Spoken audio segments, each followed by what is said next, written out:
Oke,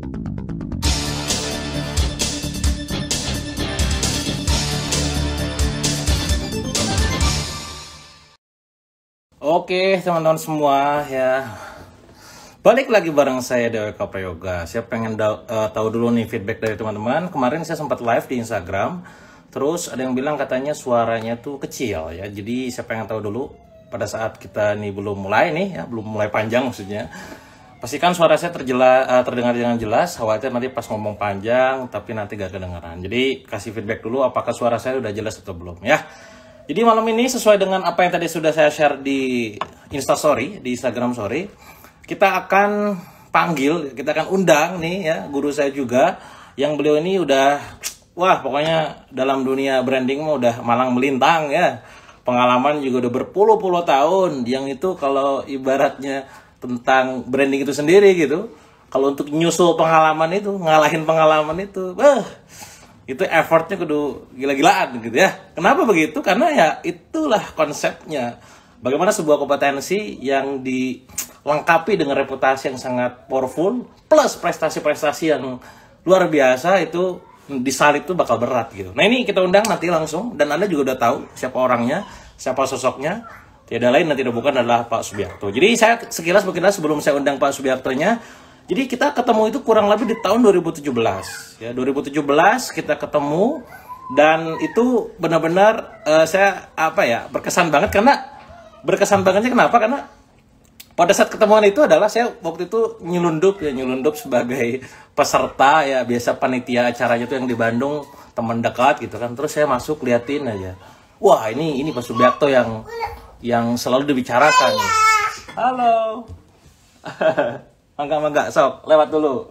Nah, pada saat itu, kita kan lihat tuh, wah bener luar biasa nih. Memang beda ya ketika pengalaman berbicara, yang disajikan adalah sebuah model. Nah, ini saya mungkin perlu confirm juga ke teman-teman semua. Apa bedanya teori sama model? Ya, teori sama model itu bedanya adalah, kalau teori itu adalah berawal dari sebuah asumsi-asumsi ataupun sebuah hasil riset yang dia meriset orang lain gitu ya. Bedanya dengan model adalah apa yang dipraktekkan di lapangan. Ya, itu sekilas kayak sama, tapi sesungguhnya sangat berbeda gitu. Nah, saya melihat dari sosok Pak Bi ini adalah sebuah model bagaimana kita membangun sebuah brand, bikin sebuah brand yang memang bisa powerful gitu. Bisa sustain buat perusahaan dan juga buat produk, pastinya buat kita yang personal, ya buat personal gitu. Nah, saya pas udah sesi workshop itu ya, di kelas di Bandung itu, saya datengin tuh Pak Bi gitu ya. Biasa lah sungkem, sapa dan segala macam. Oh, ini yang namanya Dewa Selling. Wah, kan mulai di situ ya. Iya Pak, gitu kan. Salam kenal Pak. Wow, Dewa Selling ya. Nah, saya menangkapnya ketika itu ternyata Pak B itu menangkap bahwa gue seolah-olah bahwa, wih ngaku-ngaku dewa gitu kan, ngaku-ngaku dewanya Selling. Seberapa hebat nih si Dewa Selling ini gitu. Terus saya sambil guyon, Pak itu mah nama gue aja, nama saya DWK Prayoga, terus kerjanya emang tiap hari selling gitu ya. Bikin konten isinya selling. Komen di status orang nyepam selling. Guyonan saya kayak gitu ya. Oh gitu, saya kira Dewa Selling ini kayak ngecap diri sendiri. Karena dalam dunia personal brand, ngomong ngecap itu bukan personal brand, itu namanya personal promotion. Nanti kita coba tanya juga ke Pak Binya sendiri ya. Alhasil di benak orang lain itu ngiranya adalah dewa itu adalah ngaku-ngaku dewa gitu. Padahal nama gue aslinya emang dewa gitu. Dari situ konfirmasi, ngobrol panjang lebar, dan ini sampai dekat. Kita bikin workshop bareng, terus juga kita kolaborasi bareng, beberapa program, project dan lain-lain. Dan salah satunya ini, saya mungkin perlu buka juga ke teman-teman semua. Saya tuh kalau untuk ilmu branding, mungkin saya juga banyak belajar dari teman-teman yang lain, termasuk juga referensi Indo maupun luar gitu ya. Tapi kalau untuk personal brand, personal sebagai dewa nih ya, sebagai dewa pribadi, itu saya belum nemu. Ini gue belajar ke siapa ya? Saya sempat nyari-nyari, gue yang ngerti siapa sih gitu kan, yang praktisnya siapa gitu. Nah, waktu itu kita undang di Bandung tuh, Pak Bi undang di Bandung, ikutan workshop lah gitu ya. Kita sebagai pelaksananya dari Billionaire Coach, saya di belakang sebagai peserta dong, ya nyatet-nyatet gitu. Nah, udah sesinya, biasa, konfirmasi apakah apa yang sudah saya susun ini dari brand plan-nya udah benar atau enggak. Dan langsung dikonfirmasi, langsung dibikinin sama Pak Subiakto. Nah, ini gue buka ya buat kalian, ini jarang-jarang saya buka nih ya. Ini kerennya Pak Bi, baru ketemu langsung jadi gitu. Nah ini teman-teman, ini rancangan brand plan saya untuk yang personal brand ya. Ini yang bikin adalah Pak B. bagaimana beliau selalu berkata tentang dari market kategori, DNA, core value, added value, positioning, entry barrier, nanti slogan dan lain. Ini mungkin dari kelas premiumnya nanti Pak Bi bakal banyak cerita di sini sebenarnya kalau di kelas-kelas workshopnya itu. Nah itu dia petakan tuh. Oh Dewa itu kategorinya adalah seorang praktisi ya, karena dia pelaku bukan cuma sekedar pakar ya. Dia DNA-nya selling, ya pokoknya mah kemana-mana jualan baik gitu ya. Core value-nya laku keras, pokoknya malu aja kalau misalkan kondisinya jualan si Dewa itu terlaku ya. Makanya beban sebenarnya ketika saya jualan produk tapi terlaku tuh, merusak personal brand ya. Added value saya ini digital marketer, immerse, copywriter, coach, certified coach, trainer, mentor, dan lain. Bahkan saya juga kadang jadi ustadz, gitu. Penulis bestseller dan YouTuber juga. Nah, positioningnya adalah penggabungan ini semua. Nah, entry barrier adalah sebuah celah yang memang kita bikin agar orang tidak bisa, mau berkompetisi sama saya tuh jadi kayak irasional gitu ya. Kayak berat nih ngalahinnya ibaratnya, kalau ibarat kalah-kalahan gitu ya. Ya lu harus 28 kali juara dulu affiliate, lu harus punya 19 buku dulu dan semua harus bestseller, harus punya 21 unit bisnis dan semua masih jalan, punya pasukan lebih dari 49.000 gitu ya, punya follower 600.000, ini teman-teman, itu yang desain, itu adalah Pak Bi ya. Dan itu membantu banget, makanya saya kenapa sampai berani bikin sharing gitu ya, kelas sharing gitu ke teman-teman pasukan saya pribadi, ke alumni-alumni gitu kan. Ini loh ya, personal brand itu kayak begini gitu kan. Karena kan saya punya pasukan tadi 49.000 orang, harus perlu saya share nih. Dan selalu saya bilang bahwa ini saya belajar dari Pak Bi gitu kan. Itu luar biasa banget. Nah malam ini kita langsung undangnya, kita langsung undang yang tersangkanya nih ya. Bentar, suara saya udah jelas nih. Jelas ya, alhamdulillah jelas ya. Nah nanti kita ngomongin tentang branding pastinya, tentang dunia brand, yang pastinya juga tentang produk, tentang corporate, company gitu ya, perusahaan, termasuk personal brand sendiri. Kalau Anda mau nanya-nanya, langsung aja nanti komen di kolom komen, nanti saya coba akan tampilkan ataupun dibacakan. Saya khawatir nanti lupa nge-save, jadi pastikan Anda tonton, stay tune kurang lebih 1 jam ke depan ya. Saya coba akan undang Pak Bi-nya. Mana dia beliau? Nah, ini udah hadir ternyata, saudara-saudara. Kita pencet. Kok unable to join ya? Bentar. Coba Pak Bi-nya deh, coba coba yang invite saya Pak, coba saya bentar, ini kok di saya belum bisa nih. Oke, sambil menunggu ya, karena di posisi saya kondisinya unable di sini poinnya. Coba dari beliau yang request, coba Pak Bi coba bantu request Pak. Woi jelas banget, alhamdulillah ya. Wih masya Allah ya, lumayan juga banyak nih, 480 orang. Menarik teman-teman kalau dalam dunia branding, terutama bagi UMKM yang seringkali orang nanya-nanya, dan gue kalau jawab khawatir nanti salah ya. Jadi Swiss lah, kita posisinya bagi-bagi tugas saja untuk UMKM. Pak Bi udah hadir katanya. Pak coba bantu request Pak. Soalnya di sini saya pas diklik tuh tulisannya unable. Apakah settingan dari Pak Bi-nya yang tidak memungkinkan saya invite atau gimana nih? Ya, oke sambil nunggu. Salam sinergi, iya dong harus sinergi ya. Iya Pak Subiakto, betul ya. Udah tebak-tebak betul ya Anda nih. Wah 520, ini belum termasuk followernya Pak Bi, ini kayaknya kalau udah masuk lebih dari 700 orang ini. Nah bisa, alhamdulillah. Bismillahirrahmanirrahim. Tap. Yang kita hadirkan, nah kan muncul. Assalamualaikum warahmatullahi wabarakatuh. Waalaikumsalam warahmatullahi. Settingannya barusan nggak bisa di-invite, bener Pak ya? Bisa alhamdulillah sekarang. Memang Instagram berubah nih, saya juga kaget nih tahun 2021. Iya Pak, settingannya suka ada yang berubah otomatis gitu, harus di-setting ulang. Nggak apa-apa lah, itu tidak menghalangi kangennya kita nih, udah lama banget nggak ngobrol kita. Pandemi. Perjuangannya luar biasa. Ini kita belum mulai Pak, itu 600 orang udah mantengin kita. Itu dia magnetnya Kang Dewa, itu luar biasa. Masya Allah ya. Jadi barusan sebelum saya invite Pak Bi, saya cerita tuh pengalaman ketemu dulu pas pertama kali Pak di Bandung ya. Seorang Dewa Selling gitu, ketemu dengan Dewa Branding, udah pengalaman luar biasa, Masya Allah banget lah. Dan juga teman-teman juga perlu tahu tadi ya, saya bilang saya banyak belajar tentang ilmu brand, tentang ilmu membangun brand produk, brand perusahaan, termasuk personal sendiri gitu. Nah, teman-teman sekarang kita langsung aja tanya-tanya deh Pak Bi ya. Pak, kalau udah ngomongin tentang UMKM nih Pak ya, karena saya juga banyak binaan di teman-teman gitu, selalu mereka tuh tantangannya adalah gimana cara membangun brand yang yang bisa melekat dalam benak orang lain, yang gak cuma sekedar melekat tapi juga bisa terjadi penjualan, repeat order gitu ya. Itu pertanyaan selalu kayak mundur langsung banyak gitu. Padahal mereka sendiri kadang bingung, emang brand naon? Emang apa Kang? Ya. Itu basic banget Pak gitu. Makanya mungkin perlu dikonfirm ulang sama Pak Abi. Jadi apa sih sebenarnya yang harus diperhatikan UMKM itu terhadap ilmu brand itu apa aja sih gitu? Gimana Pak tuh? Iya. Ya, jadi pertama-tama saya menyapa teman-teman dulu. Assalamualaikum warahmatullahi wabarakatuh. Wah, Terima kasih atas undangannya Kang Dewa nih, luar biasa nih, udah kangen ke ubun-ubun nih, udah lama banget. setahun kita Pak nggak kopdar Pak. Kesibukan masing-masing, aduh, bukan lagi. Iya.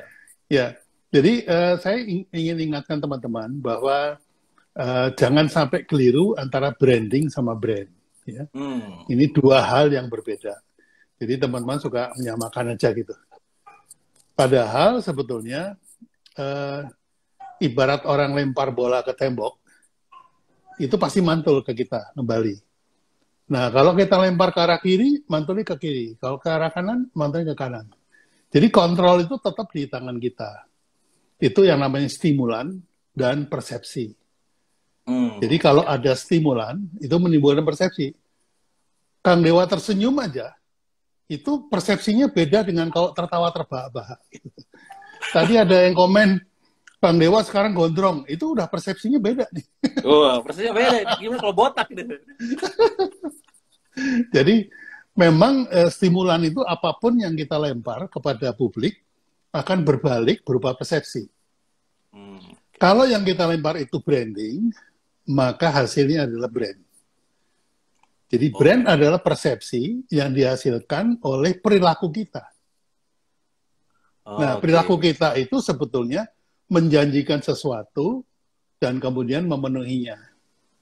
Gitu. Jadi kalau Kang Dewa bilang dewa selling tapi nggak pernah selling, gitu ya. Wah, berat.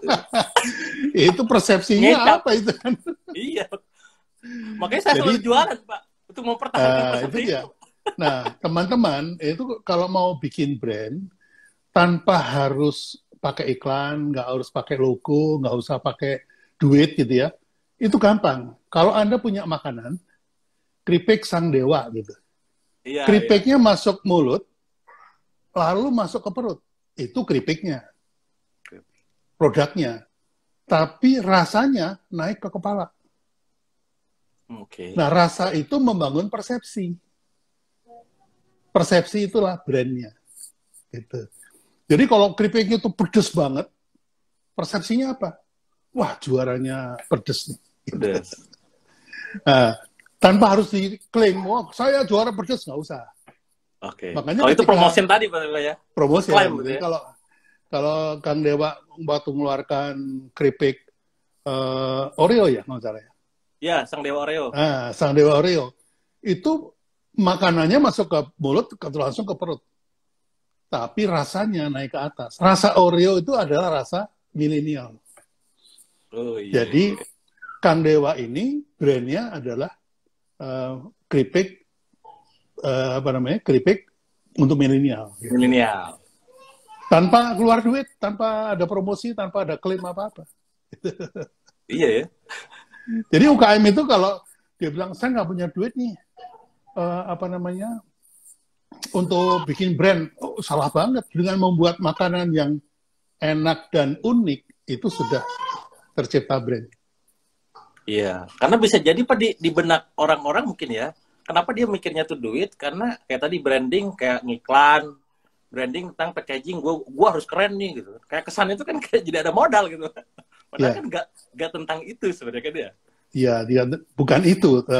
Branding itu bisa pakai packaging, bisa pakai rasa, bisa pakai iklan, bisa pakai sikap, bisa. Misalnya Anda punya restoran, semua krunya senyum semuanya, maka Anda akan dikenal sebagai restoran yang senyum. Brandnya senyum, udah simpel aja. Nah Pak, tadi menarik ya, karena salah satu yang saya selalu salut dari Pak Abi adalah memudahkan sebuah bahasa dengan analogi ya, kayak pantulan gitu kan. Yang dipantulin berarti proses brandingnya, mantulnya berarti adalah brandnya tuh. Nah Pak, keyword yang selalu saya pegang erat adalah pilihlah pantulan, apa yang dipantulkan itu yang memang paling kuat, supaya nanti nempelnya paling melekat gitu. Nah, itu taunya dari mana Pak? Maksudnya itu kan gue banyak nih misalkan bisa jadi tadi ya dari servisnya, dari rasanya, dari edukasinya, dari apanya. Cuman mana yang mau diangkat gitu? Itu tahunya dari mana, Pak? Ya, jadi begini, value yang Anda akan berikan kepada konsumen, artinya yang ingin diingat itu mana yang paling dekat dengan action yang dilakukan, atau branding yang dilakukan. Kalau misalnya, contoh gini, waktu McDonald itu dikategorikan sebagai resto fast food. Ya. Ya, sama dengan KFC, sama dengan Burger King, dan segala macam. Dan konsumen nggak masalah kalau misalnya harus nunggu di depan counter 10 menit, 15 menit, nggak masalah. Apalagi sekarang bisa sambil lihat ini kan, update Instagram gitu ya. Tapi McD nggak mau disamain sama yang lain. McD mau beda. Nah, beda ini adalah kata kunci dari brand. Kalau Anda nggak beda, Anda nggak nge-branding. Gitu. Perbedaannya apa? Perbedaannya ada pada fast food-nya. DNA-nya adalah fast food. DNA-nya tuh fast. Makanya kita bikin branding lewat game. Lewat permainan antara kru sama konsumen. Jadi kita bikin permainan, delivernya 1 menit. Okay. Kalau kurang dari 1 menit, Anda menang, saya kalah. Maka saya dihukum. Harus memberikan konsumen ice cream cone 1.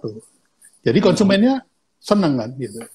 Tapi kalau kurang dari 1 menit, maka saya menang, Anda kalah. Tapi konsumen tetap senang karena apa? Dapat ininya cepat, dapat pelayanannya cepat.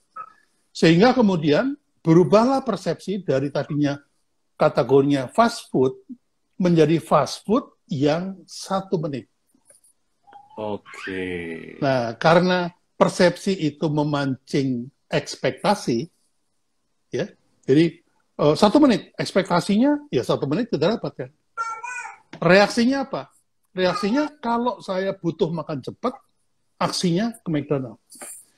Jadi 4 itu. Jadi brand itu baru lengkap kalau ada persepsi, ekspektasi, reaksi, dan aksi. Oke. Jadi, nih teman-teman catat ya, ada 4 poin, persepsi, ekspektasi, reaksi, dan aksi. Itu yang paling dekat tadi tuh. Nah, Pak, misalnya, si McDonald kan tadi menggunakan, menarik ya, karena fast food kan masih gak jelas gitu Pak ya. Fast food apa gitu ya. Dia kasih kategori baru dengan tambahan yang tadi Pak, dengan apa? Betul. Sebuah mantra menarik yang. Misalkan nggak tahu lah merek apapun, ada yang mencoba mengkompet dia Pak dengan fast food misalkan, katakanlah dia lebih cepat gitu. Itu kalau sebagai posisi McDonald gitu kita, apakah mencoba mempertahankan di branding yang tadi atau justru kita yang ngalah Pak? Atau gimana Pak? Ya, posisinya begini. Karena ketika mengambil putusan, konsumen itu menggunakan otak kanan. Ya. Sementara kita jualan pakai otak kiri. Itu kata kiri. Kata kode ini. Kode ini kan kita jualan pakai otak kiri. Bisa ini. Padahal yang menentukan otak kanan. Mereka udah pakai otak kanan. Nggak kejual kayaknya. Otak kanan. Jadi dia sudah merasa nyaman dengan 1 menit. Terus dia bilang, ada yang nawarin 1/2 menit. Nggak perlu lah. 1 menit cukup. Gitu. Oh, oke. Itu kalau sudah melekat di bawah sadar. Gitu. Jadi tidak harus kita bereaksi ya kalau misalnya lawan memberikan yang lebih baik gitu. Tidak harus bereaksi. Karena otak bawah sadar kita sudah mencatat kenyamanan itu yang pertama kali didapat dari McD. Nah, sekarang kalau Anda ke McD sekarang nih dapat 2 menit, 3 menit, Anda nggak komplain kok. Kan udah sudah nyaman. Ya, karena 1 menit, padahal 2 menit, padahal 3 menit. Karena udah nggak ada jamnya lagi. Kan? Iya, benar. Gitu. Jadi persepsinya udah nempel. Gitu. Jadi Kang Dewa boleh ngajarin apa aja. Boleh ngajarin extreme funneling, boleh ngajarin flywheeling, launching, segala macam. Nempelnya tetap selling. Selling, benar. Iya. Karena udah nyaman di itu. Positioning itu sudah nyaman di benak kita. Jadi kalau diusik kita langsung otak kadal kita bilang, enggak, bukan gitu. Itu salah yuk. Dewa tuh selling. Enggak, saya belajar ini kok sama dia. belajar Iya. belajar apa namanya funneling sama dia. Enggak, selling udah. Nah, jadi akhirnya karena sudah Dibela, ya? nyaman, Iya, dibela iya. otak kadalnya yang keluar gitu. Jadi otak kadal itu bisa dimanfaatkan dua. Yang pertama, informasi dari pesaing masuk ditolak, Ya. atau informasi setelah kita menguasai bawah sadar, dia membela kita. Nah, itu Oke. gunanya bermain dengan triune brain apa namanya teori itu. Jadi ada otak kadal, otak human, sama otak mammal. Nah, itu mainnya di situ aja.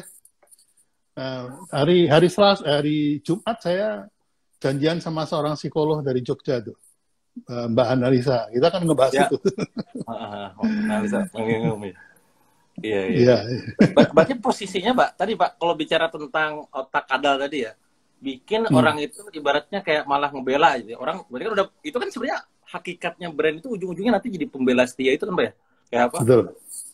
Walaupun Jadi ibaratnya udah kayak irasional, Pak ya, maksudnya kayak tadi ya. Ini menarik kasusnya. Ini kita gak usah ngomongin orang lain lah, khawatir nanti jadi omongan atau gibah atau gimana. jadi Gitu. nih, Itu tuh ya. ya, Advokat, kalau balik ya benar. oke.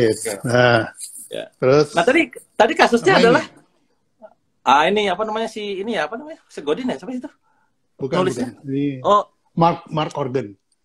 iya iya iya iya iya iya. The messenger is the message. Jadi The messenger. pesan itu bukan apa yang dikatakan, tapi siapa yang mengatakan.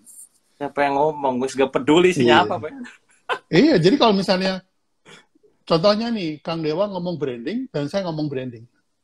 Itu siapa yang mengatakan, mana yang lebih dipercaya.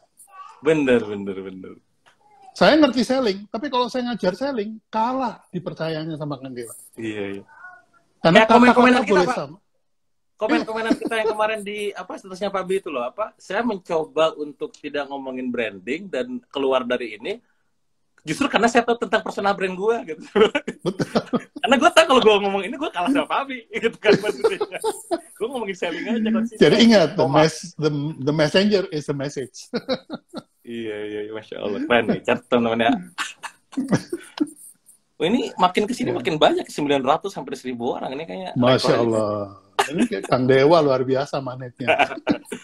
Pak, pertanyaannya mungkin juga sama tuh di antara teman-teman. Itu tadi kayak nempelin proses message-nya di kepala orang itu, butuh waktu berapa lama tuh Pak biasanya, Pak? Kalau makanan cepat gitu. Oke. Begitu gigitan pertama, udah langsung, gue balik lagi. Oke. Berarti kalau buat teman-teman sekarang yang bisnisnya makanan, sebenarnya udah kayak makanan itu wajib tidak ada kompromi, harus enak di mata konsumen gitu ya posisinya. Karena kalau enggak bisa tolak. Enak dan unik. Oke, enak dan unik, catat. Enak plus unik, ya. Kalau enak doang ya itu kewajiban. Kalau nggak enak jangan dijual. Iya bener. Kalau bahasanya tuh saya ada salah satu bisnis Pak yang salah satu divisi produk kami itu menggunakan istilah yang Pak Bi bilang gitu. Kita tuh pokoknya kita kudu bikin produk yang must have. Wah, bahasanya udah kayak gitu.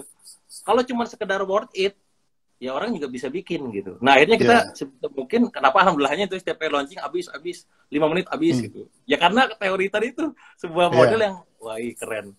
Jadi ada uniqueness-nya, ada bedanya itu gitu. Masya Allah. Betul. Saya merhatiin kok, saya perhatikan. Oh, aduh ya, kepoin. Saya kepoin terus. Tapi menariknya gini, Pak. Kan kita nih ibaratnya personal brand kah atau produk brand kah? Kan yang nilai orang lain tuh. Karena kalau kata Pak Bi bilang, hakikatnya sebenarnya brand itu milik orang lain. Maksudnya orang lain lihat kita nih kan. Cuma kan tadi ya, ini tuh bisa mikir gini karena kita gitu ya. Bener Pak? Ya. Nah, bagaimana seandainya kalau misalkan nih orang mempersepsikannya tuh sebaliknya, gue pengennya A, kok orang mikirnya B ya gitu. Nah ini gimana Pak? Gue ngikutin dia tuh, dia harus ngikutin gue. Gimana tuh? Jadi begini, jangan lupa bahwa otak manusia itu lentur ya. Jadi bisa dibolak-balik. Oke. Bad news itu extended good news. Bad news itu adalah good news yang tertunda. Good news yang tertunda. Okay. Itu harus diingat. Penolakan dari cewek itu adalah penerimaan yang tertunda. Ah, ya. Selling juga begitu kan. Iya, iya. Waktu saya jadi salesman, penolakan itu adalah pembelian yang tertunda. Tinggal Anda kuat berapa kali ditolak, gitu aja. Ada yang 3 kali, kalau saya 8 kali. Kalau 8 kali sudah bilang enggak, no, berarti dia benar-benar enggak mau. Nah, yang paling penting kuncinya pada waktu terakhir. Pada waktu ditolak terakhir, kasih footnote. Oke, nggak apa-apa, kamu nggak beli sekarang. Tapi nanti kalau kamu mutusin buat beli, kamu ingat saya ya. Nah, itu saya belajar di Kang Dewa.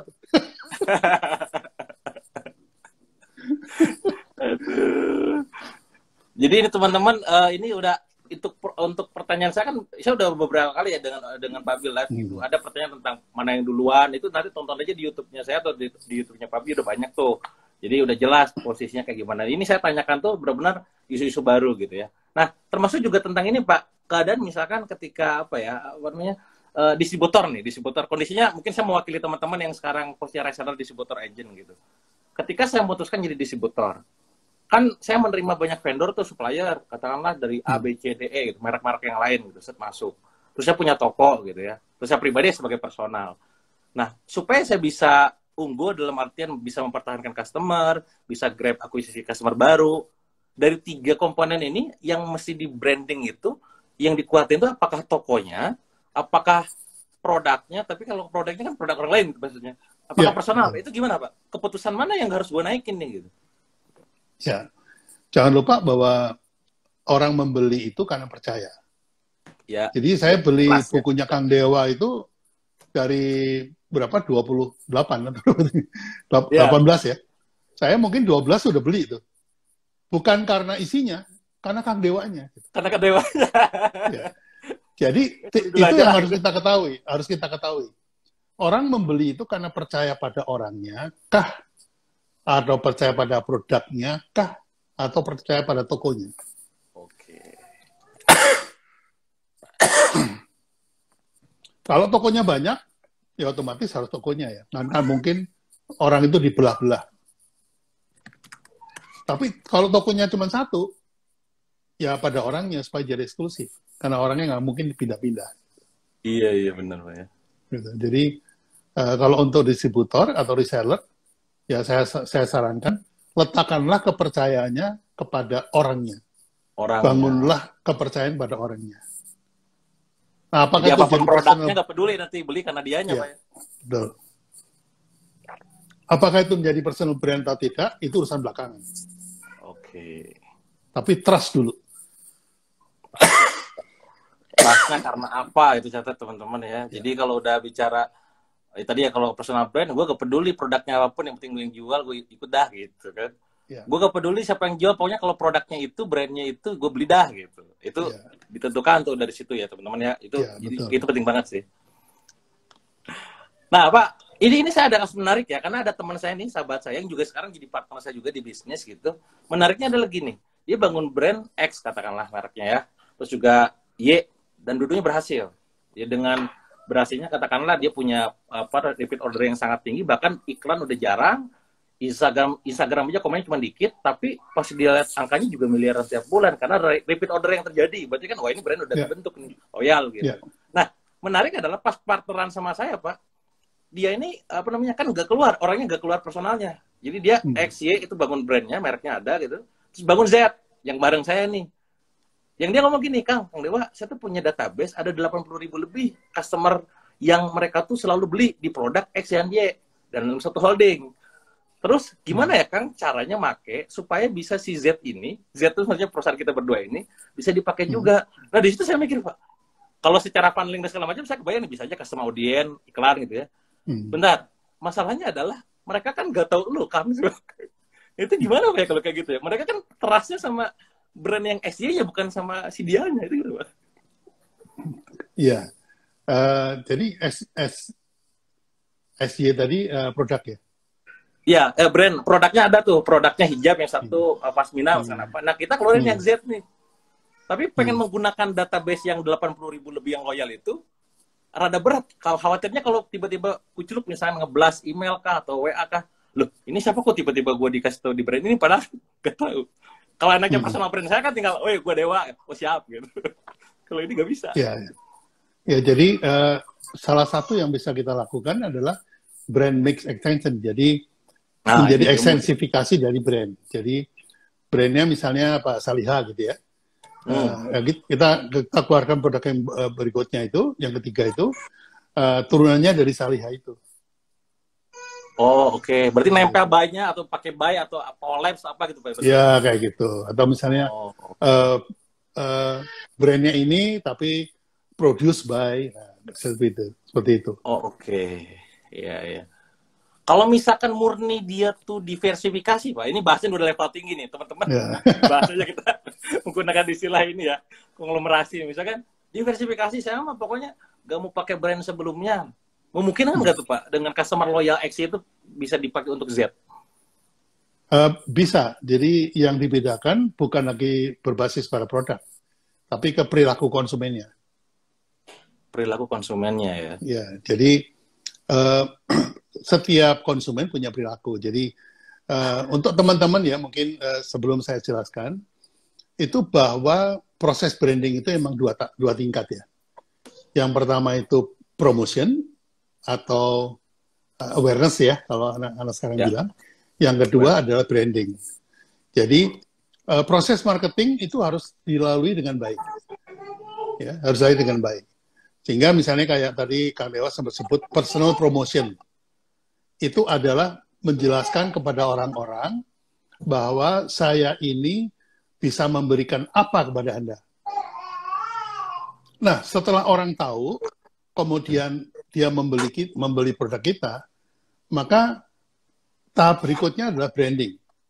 Bagaimana membuat orang itu merasa menjadi siapa ketika dekat Kang Dewa. Gitu. Jadi, merasa menjadi siapa itulah sebetulnya branding. Atau dipandang sebagai siapa itulah branding.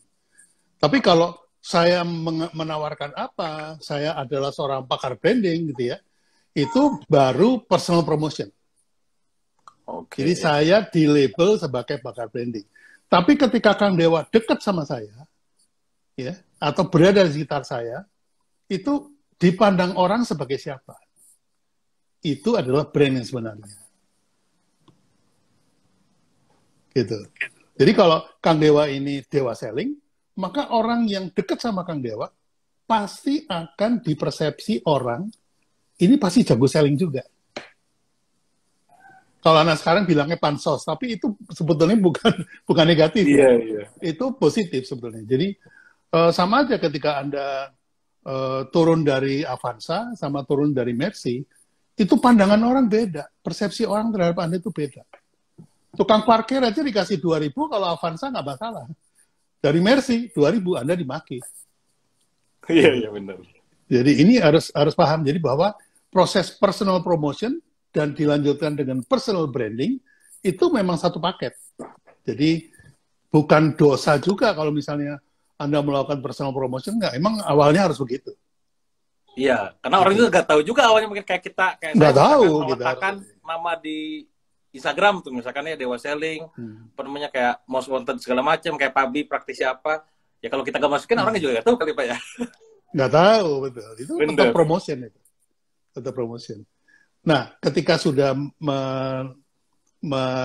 mendapatkan experience dekat dengan Kang Dewa, bergaul dengan Kang Dewa, kemudian dipandang oleh orang, wah ini siapa ya? Gitu.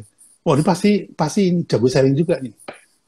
Ya kayak ada hadisnya juga kan, kalau Anda mau dilihat sebagai orang soleh atau menjadi soleh, ya bergaul sama orang soleh. Gitu.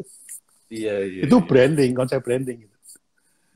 Tinggal nanti paling ininya apa dalam tanda kutip mempertanggungjawabkan ekspektasi dia ya. Karena misal kalau saya punya tim nih, ada leader katakanlah di perusahaan, saya timnya Kang Dewa misalkan, orang kan ekspektasinya, wah ini jago jualan nih gitu.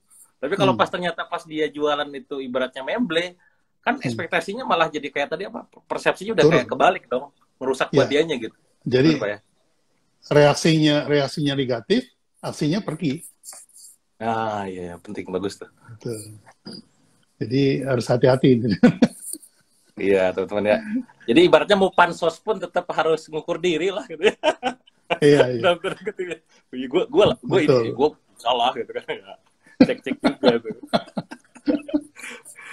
Oke teman-teman semua, kalau ada yang mau nanya silakan komentar aja. Nanti saya coba akan bacakan dan kita tanyakan ke Pak B-nya ya. Karena di sini langka banget nih momen untuk kita tanya-tanya ya. Ini ada yang nanya dari siapa barusan lewat. Cara menentukan DNA Pak? Wah, ngomongnya udah DNA aja udah Wah, kayak udah ikutan workshop nih kayaknya nih ya. udah kelas berat Gara-gara nih. baca barusan bedah saya tuh. Ya, dan teman-teman ini harus tahu bahwa Kang Dewa ini karena jam terbangnya sudah cukup panjang dan karena orangnya cerdas, jadi nggak perlu jam terbang panjang gitu ya.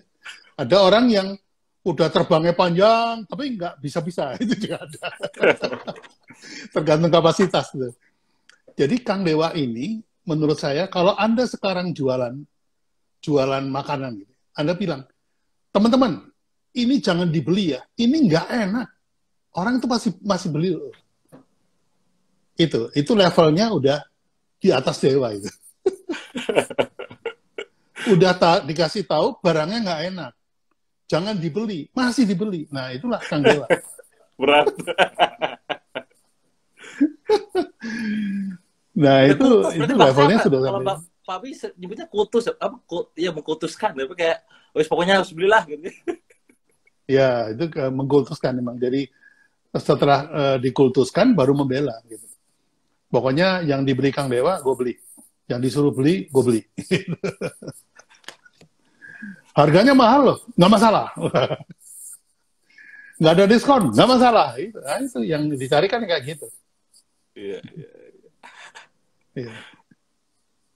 Nah, apa tadi Pak, Oke. kondisi yang tanya tentang DNA itu, apa itu gimana ya? Maksudnya apakah perlu disampaikan juga ke teman-teman untuk yang katakanlah kan belum ada basic tentang ini ya, kayak apa, framework-nya lah gitu Iya. kondisinya. Itu gimana? Ya, DNA itu ada 10 panduan, ada 10 titik yang membentuk DNA. Jadi DNA itu kalau produk ya pasti elemen pertama produk ya. Kemudian yang kedua ada elemen tempat apa enggak, ada elemen orang apa enggak, ada elemen apa lagi ya, pengalaman apa enggak. Jadi yang dijadikan DNA itu produknya kah, tempatnya kah, pengalamannya kah, atau orangnya kah gitu. Jadi DNA itu nggak harus produk ya. DNA itu nggak harus produk. Experience juga bisa jadi DNA. Ya. Seperti Kode ini kemarin cerita, ada yang jual alat sulap. Alat sulap itu sekarang susah banget jualannya. Karena di YouTube itu triknya dibuka semua udah. Jadi kalau mau ini gini-gini, gue udah lihat gitu. Jadi susah lah kalau mau jual alat sulap. Akhirnya dia menemukan bahwa yang dijual itu adalah momen.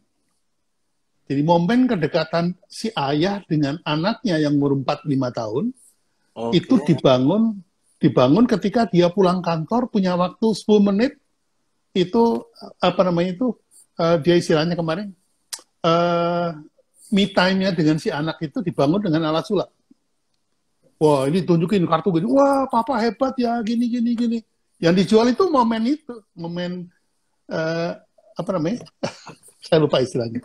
Family time, dia pakai, bukan family time, tapi ya quality time. Quality time, ya. Quality time yang dijual, bukan alat sulapnya yang dijual. Nah, di situ menunjukkan bahwa DNA-nya bergeser nih. Dari produk ke experience. Gitu. Jadi DNA itu sebaiknya memang genetikanya dipegang terus ya. Tapi tidak berarti dia mati di situ, enggak. Karena dalam banyak kasus seringkali lu beli produk gua, lu dapat pengalaman ini gitu. Kalau nggak beli produk gua, lu nggak dapat pengalaman ini. Contohnya Starbucks. Iya. Starbucks itu jualannya memang kopi, produknya memang kopi. Tapi yang dijual sama dia tuh experience di Starbucks-nya itu. Ya kayak yang Kang Dewa bilang lah di YouTube itu. Itu udah bener banget. Itu kan ilmunya siapa itu? Viral lagi Pak, ramai itu. Iya. Saya ikut viralin itu. Nah ini menarik ya tentang DNA, ini masih nyambung tentang DNA ya. Karena salah satu juga seorang DWK Prayogo sebagai personal pada saat membangun perusahaan Billionaire Coach katakanlah, ini gimana caranya dia juga punya DNA sendiri gitu. Nah sehingga kita ini dapat kayak feedback dari customer yang loyal itu yang ikutan workshop. Mereka sering kali memberikan feedback bahwa lu kenapa sih mau ikutan mulu dan segala macam dan sampai semua diikutin gitu kan. Ya gue enak aja sih kayak apa di kelas tuh kayak belak-belakan aja kan ya dibuka gitu.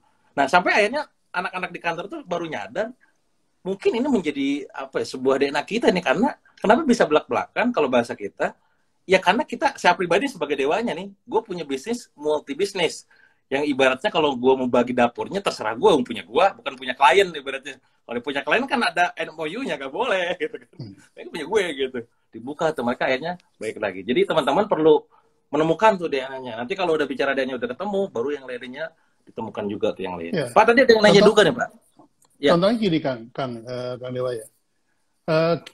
Kalau ada masakan yang namanya gulai ikan gitu ya. Gulai ikan. Itu DNA-nya resepnya, bahannya, atau prosesnya. Oke. Jadi seorang Dewa Eka itu bisa dilihat dari resepnya, teori-teorinya dia. Bisa juga dilihat dari bahan-bahannya. Ini bahan-bahannya ngambil dari mana. Bisa juga dari prosesnya. Karena ketika Anda memasak nasi goreng saja, itu resepnya harus tahu, harus bagus, harus benar. Yeah. Bahannya harus benar, prosesnya harus benar. Urutannya salah ya beda, we. Kalau resepnya udah benar, bahannya udah benar, itu nasinya dulu digoreng atau bumbunya dulu digoreng, hasilnya beda kan? Gitu. Kenapa saya berani bagi resep? Kenapa Kang Dewa berani bagi resep? Saya tahu. Iya, udah Pak. Karena ketika dapur. Iya. Ya kita udah sama-sama lah ya. Iyalah. Jadi, oke, sampai bahannya dibuka, Kang Dewa. Terbuka sekali. Ini resepnya gini, bahannya begini. Terus ya udah, silakan digoreng gitu. Padahal justru enaknya tergantung dari gorengannya itu. Iya, prosesnya. Proses itu. Menggorengnya, lamanya berapa menit, berapa ini, dibaliknya kapan gitu. Dicampur telurnya kapan, itu beda banget rasanya itu. Aduh. Gitu teman-teman ya, ini pokoknya beda ya kalau ngobrol sama Pak Bi itu apa namanya, teman-teman yang gak ngikutin itu, ini gue kok kayaknya gak nyambung ya, makanya ikutin terus tuh, follow akunnya Pak Bi, dia nyambung. Sama kan di belakang sering ngobrol. Lanjut Pak, ini ada pertanyaan dari Kang Arih nih, Arih Budi Utomo. Kang Arih juga alumni kita nih, luar biasa, beliau trainer hebat juga nih. Pak Bi, teman saya Ustadz ya, sudah level nasional, kemudian mau mengubah brand jadi seorang coach, kok kayaknya berat ya, makanya dari Ustadz jadi coach gitu, itu gimana tuh Pak? Ya, karena menyebut Ustadz, saya pakai contoh aja ya. Contohnya Ustadz Yusuf Mansur ya. Ustadz Yusuf Mansur itu, saya ketemu dia itu 2013. Saya diundang ke rumahnya pas hari Natal, jadi pas libur. Saya main ke rumahnya, dibawa keliling. Terus dia selalu bilang ini semua hasil sedekah. Sedekah. Sehingga persepsi saya tentang Yusuf Mansur adalah Ustadz yang sedekah. Jadi Yusuf Mansur itu kategorinya Ustadz, tapi DNA-nya sedekah. Gitu. Ya. Nah, udah muter-muter, udah makan siang segala macam, dia tanya, Pak Bi kan pernah bikin presiden. Kira-kira saya bisa nggak ya jadi presiden ya? Gitu. Terus saya bilang, ya kalau nggak presiden, oke presiden lah, dia bilang gitu. Saya bilang gini, presiden itu perlu ilmu banyak. Pembantunya aja 34 menteri. Gitu. Meskipun pekerjaannya cuma satu. Presiden itu pekerjaannya meletakkan Indonesia di peta dunia. Kerjanya cuma satu. Tapi dia butuh 34 pembantu. Artinya, kalau Anda mau jadi presiden, Anda harus punya ilmu paling tidak separuh dari 34 itu. Dan cara memanage harus tahu. Anda pilih deh, mana yang akan membuat Indonesia bisa diletakkan di peta dunia. Oh gitu ya. Nah, terus itu.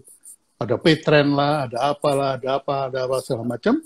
Sekarang ini persepsi saya tentang Yusuf Mansur adalah ustadz yang serba bisa, bukan lagi sedekah. Bukan sedekah lagi, Pak ya. Ya, jadi itu bisa bergeser, Pak. Bisa geser. Nah, ini adalah apa namanya? Sebetulnya ustadz ke coach itu nggak masalah, sama sekali nggak masalah. Cuman kegiatannya dia itu, coba Ustadz Yusuf Mansur sehari bisa berapa kali posting? Waduh, itu udah berapa kali itu sehari itu. Ini lagi live sampai sana, Pak. Baru live juga ya? Sama Pak TDW itu. Barengan kita. Iya, saya bilang sama dia, Ustadz, saya ini situ yang nggak pakai masker, gua yang miris. Saya bilang gitu. Kejadian deh. Iya. Ya, alhamdulillah sekarang udah sehat juga beliau udah, Pak ya. Sehat, nah ini ada nanya lagi nih Pak. Ini menarik karena mungkin terjadi juga sama teman-teman yang terutama yang udah secara terasa udah mulai berkurang. Dari Wina Yu Anita. Kalau persepsi pertama konsumen gagal dalam artian produknya tuh jadi jelek gitu ya di mata dia, berarti persepsi udah jelek. Gimana cara membangun kepercayaan kembali Pak? Berarti udah kayak wis rusak gitu ya. Udah kayak ya gitu ya. Ekspektasinya segini, dapatnya segini. Ya, balikinnya tuh gimana Pak? Ya, yang paling bagus itu menghilang dulu ya. Menghilang dulu, kemudian kembali dengan format baru. Gitu. Menarik nih ya. Ngilang dulu, balik lagi dengan format baru ya. Nah, ini adalah teori frekuensi sebetulnya. Jadi, orang itu pada pertemuan ke-13 itu akan bisa cerita detail tentang orang tersebut. Pertemuan ke-13. Ya, jadi saya sering kasih ilustrasi di kelas itu, Kang Dewa mau berangkat ke kantor,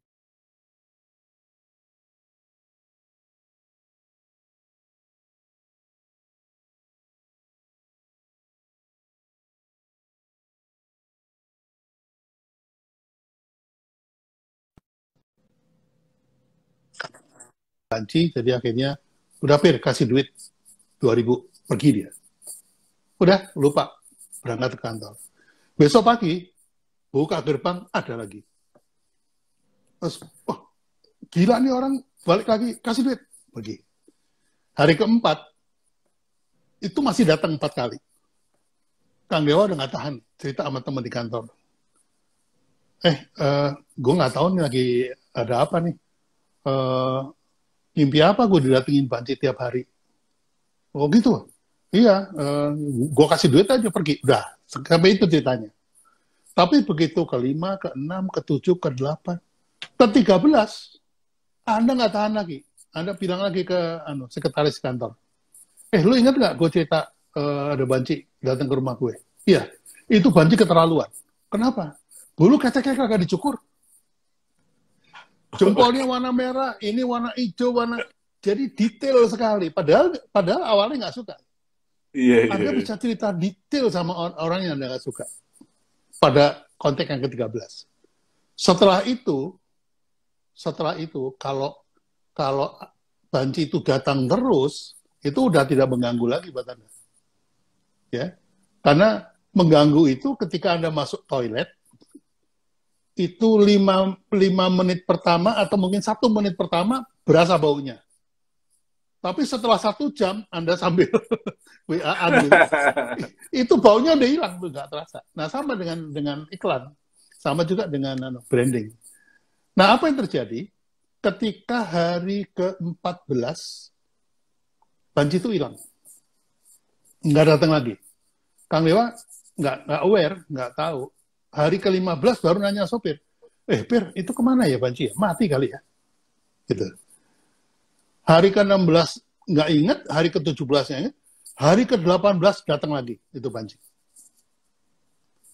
Pertanyaan saya, reaksi apa yang Anda lakukan begitu lihat banci itu balik lagi? Malah jadi kangen, Pak ya? Malah pengen ngasih. Anda buka kaca mobil buka, terus Anda tanya, kemana aja lu? Kirain mati lu. Nah, ini adalah konsep yang disebut frekuensi. Jadi, harus ada menghilangnya.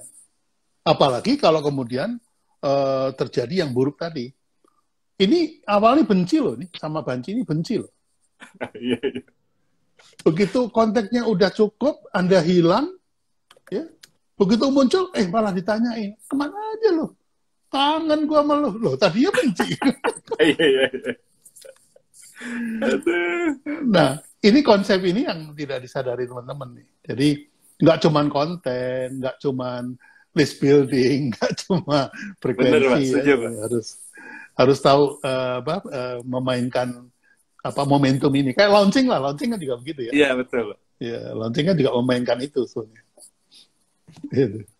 Iya, iya. Jadi kalau kita jualan udah kesannya jelek gitu ya, ya udah menghilang.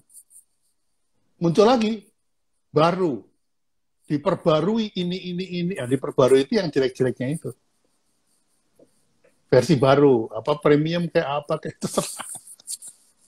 Bahkan kalau tanpa ada jelek pun, Pak, kalau ibaratnya kalau bicara tentang manusia, Pak ya, segala hal yang baru jadi kayak sesuatu yang apa ya, yang kayak dikangenin gitu. Ini tuh teori selling ya, kayak baru, oh ada lagi yang baru dibeli. Iya.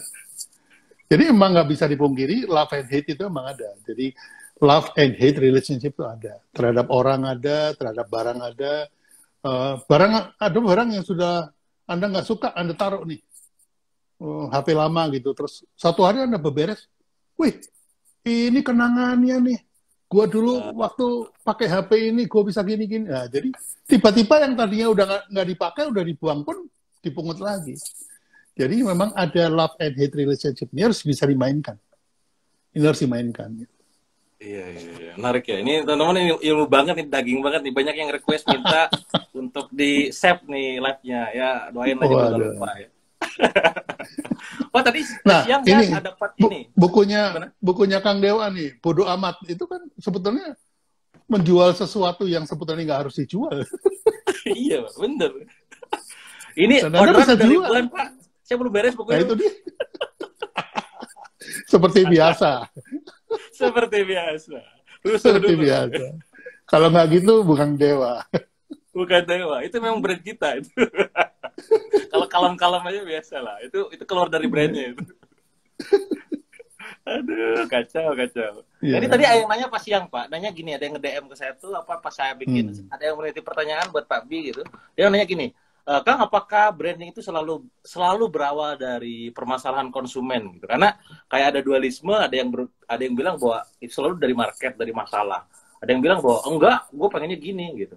Karena saya bikin branding kemarin pada saat bikin brand baru ya, merek baru untuk produk baru kita tuh berawal gak dari masalah gitu. Kita bikin dari gue pengen yang ini dari gini. Gue punya caranya marketing, mau gue cari marketnya.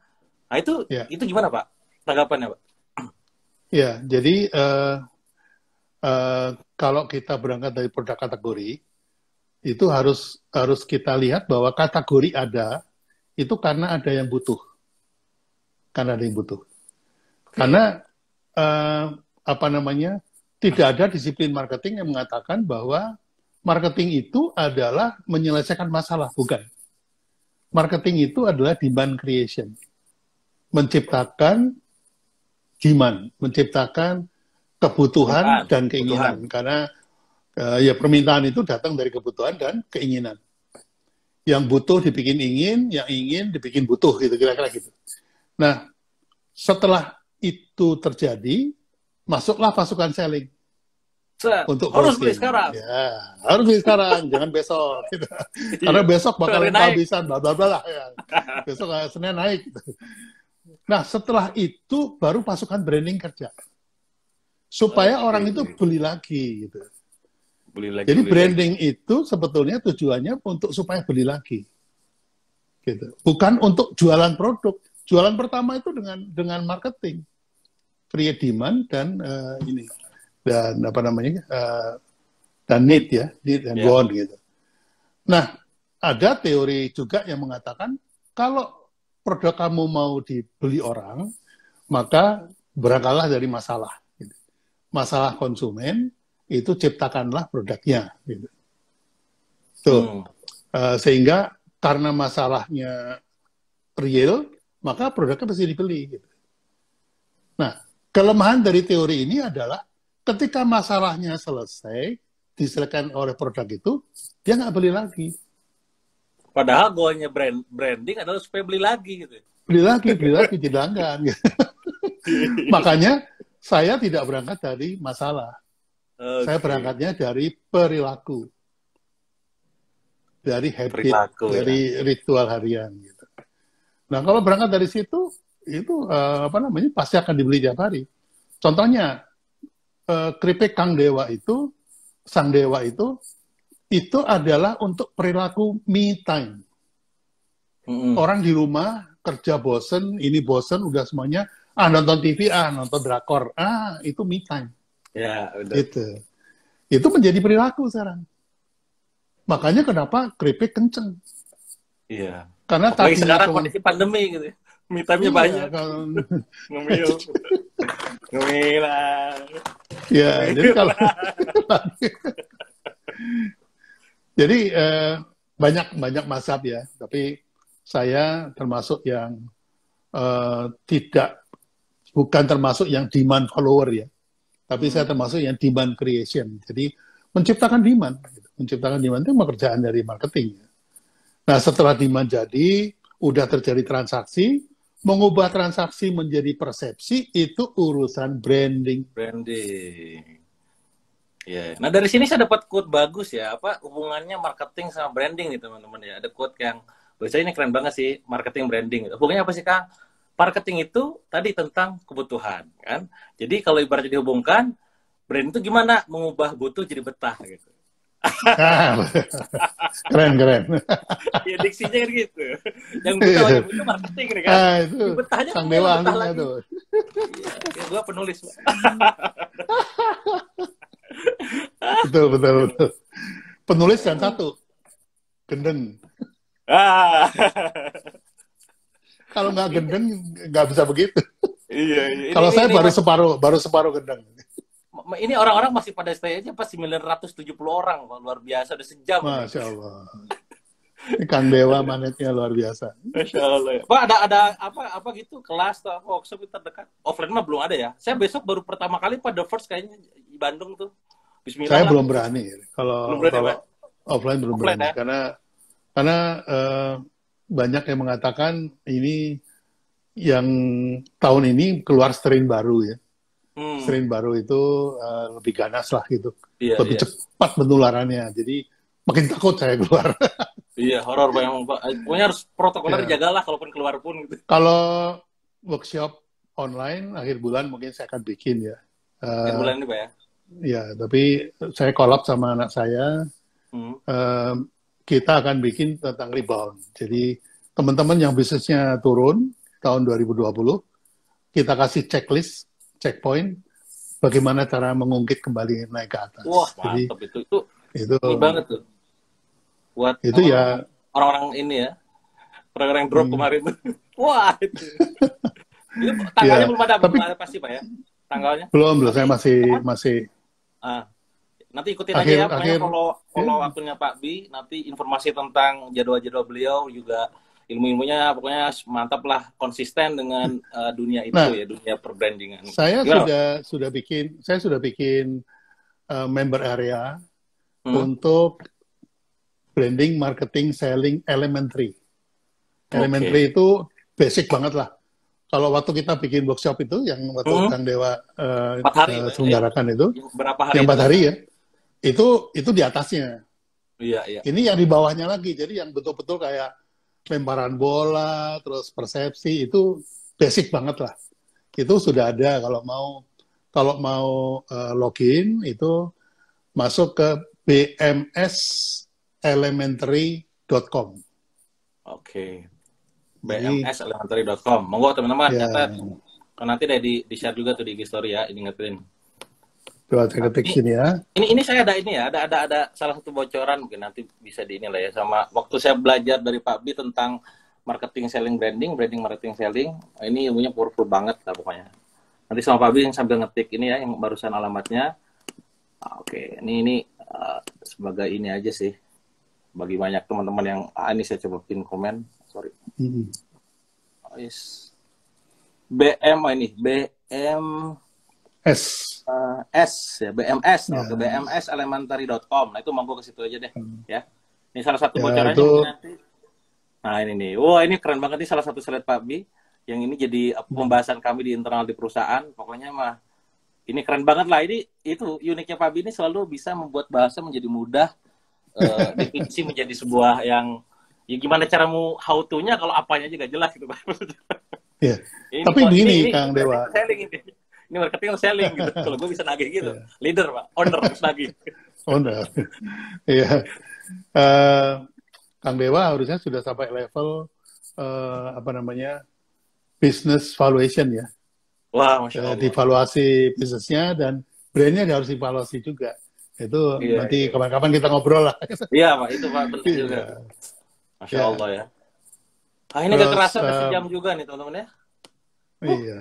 Luar biasa. Pertanyaan masih banyak yang masuk. Cuman nanti-nantilah kapan-kapan kita coba bahas lagi, kita live lagi. Minggu depan kita cari waktu Pak, gantian Pak ya. Nanti Ya, boleh. Gue yang Ya, dikulitin. apa namanya? Saya cuma ingatkan teman-teman ya,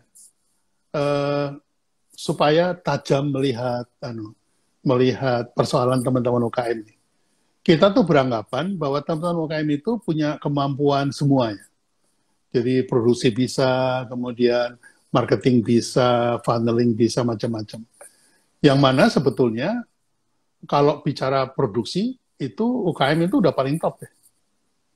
Saya berani membuat statement bahwa tidak ada satupun korporat yang mengalahkan UKM di dalam rangka membuat produk warisan budaya. Jadi kalau yang namanya rawon itu yang enak ya di Pasuruan. Kalau di BSD itu nggak enak. Itu apalagi kalau dibuat oleh korporat. Karena saya pernah bikin Indomie 42 macam rasa, soto dari Aceh sampai Papua, tapi nggak pernah bisa ngalahkan sotonya Cakman, sotonya Cakno, nggak bisa. Sotonya Cahar. Gitu. Karena apa? Karena mereka pewaris tunggal dari warisan budaya ini. Kalau itu udah nggak, no question lah, kalau teman-teman UKM itu jagoan di situ. Nah, itu ibarat kiper, itu pemilik bola. Tapi kalau bolanya dikekep, dipegangin terus, bola itu nggak bergulir. Padahal bola ini harus bikin gol. Iya. Produk ini harus bikin sales, kan gitu. Yang dibutuhkan apa? Dibutuhkan itu gelandang-gelandang tengah. Makanya lahir Maradona, kemudian Cristiano Ronaldo, Mario Kempes, Messi, dan segala macam. Jadi, yang dibutuhkan teman-teman itu, Kang Dewa sudah melakukan nih, yaitu menciptakan pemain gelandang yang membantu jualan supaya masuk ke gawang. Gitu.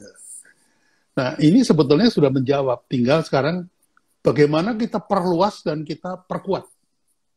Itu tentunya tidak hanya pasukan, harus ada aplikasi yang mendukung terhadap itu. Harus punya sebuah super apps ya, yang bisa menggulirkan lebih cepat. Nah, ini kapan-kapan kita ngobrol lah soal itu. Ya, siapa? Ya. Jadi untuk teman-teman yang mau mendownload atau mau ikutan workshop yang BMS Elementary, saya sarankan banget. Karena kalau saya ditanya yang elementary itu kadang-kadang suka sebel. Gitu. Iya. Sama Pak. Alah lu nanya gitu doang nanya. Gitu. Oh, ini udah ganti dekade nih, udah 2021 nih. Iya. Itu 2020 ke sana boleh lu nanya itu. Sekarang nggak boleh.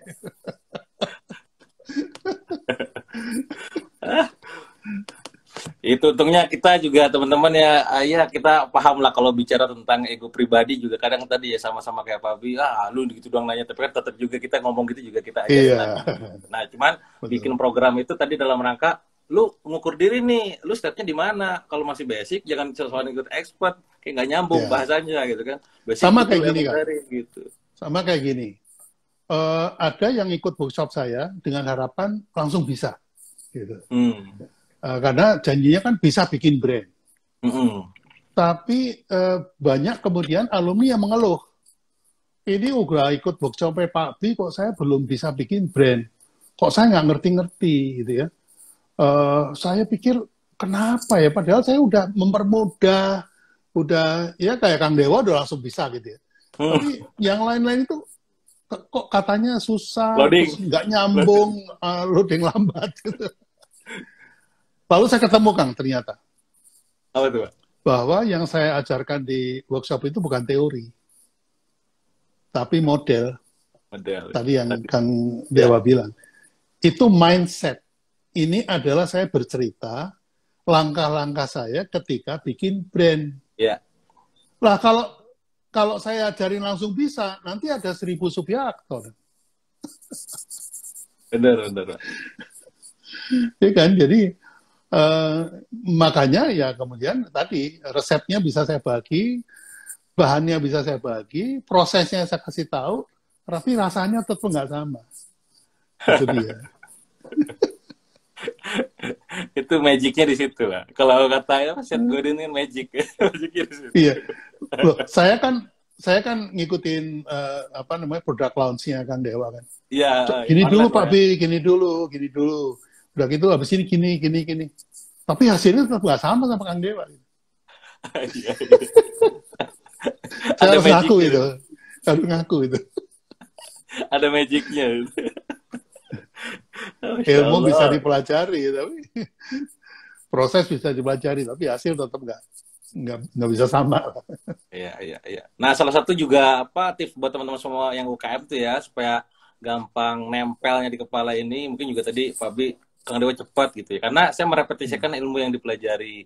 Jadi misalnya ya udah nonton video ini nih, udah nonton nih kan, di save, katakanlah sama saya di save, besok coba atau sebelum tidur nanti bikin resumenya ya, supaya lebih ingat lagi, dicatat ulang, di-share di story, mention kita-kita, besok ajarin lagi. Mengajarkan itu bukan berarti kita udah jago, justru sebagai reminder sistem bahwa oh gue kemarin malam belajar sama Kang Dewa dan Pak Bi tentang ini, diajarin ke timnya gitu loh. Itu cara saya betul. belajar. Jadi monggo teman-teman bisa dicoba juga tuh. Betul. Ya, setuju. Wah, Masya Allah. Pak, nanti kita soalnya minggu depan Pak ya. Coba kita kontak-kontak Minggu depan lagi jam siap. 5. Ya, nanti Habis kapan itu jadwalnya kita mainkan ya. kita bikin kolaps lah apa kayak gitu biar sering-sering ketemu nih kangen juga nih kalau Ayo, siap. Nanti kontak-kontakan aja Pak. kolaps apa Siap, ya siap. Ya. Masih banyak Pak ya. Salam buat ibu ya dan sama-sama. kawan yang lain. Sama-sama. Yuk, assalamualaikum. Saya pamit ya. Assalamualaikum Ya. warahmatullahi wabarakatuh. Waalaikumsalam warahmatullahi wabarakatuh. Masya Allah banget. Kurang lebih hampir 980 orang yang hadir tadi menyimak pemaparan pengalaman dari Pak Subiakto. Bagaimana kita tahu semua bahwa beliau di pengalamannya luar biasa banget. Ya tadi ya, salah satu hal yang tidak mudah untuk diduplikat adalah pengalaman. Jangankan usia, jangankan pengalaman berpuluh-puluh tahun, gitu ya. Pengalaman saya saja yang katakanlah jualan ikutan kontes affiliate, menulis buku, yang cuman 29 kali, 28 kali, gitu ya. Itu orang lain mau ngebutnya itu berada berat, gitu. Padahal itu tidak berbasis usia dan waktu, gitu ya. Cuman hasil, kan. Nah ini berat apa lagi yang berbasis waktu dan usia gitu. Nah maka teman-teman semua kalau memang pengen belajar lebih banyak tentang dunia branding, personal brand, product brand, corporate brand, apapun itu, monggo nanti follow aja akunnya Pak Subiakto. Insya Allah di sana juga sering tentang dunia branding ya. Itu aja mungkin dari kita berdua teman-teman semua. Terima kasih. Insya Allah nanti saya coba akan save juga video ini. Monggo nanti udah hasil save ini di share juga ke teman-teman yang lain. Kalau kalian punya pasukan, suruh komen juga di dalamnya dan diramaikan lah supaya UMKM Indonesia juga semakin naik kelas. Itu aja mungkin dari saya. Terima kasih. Assalamualaikum warahmatullahi wabarakatuh.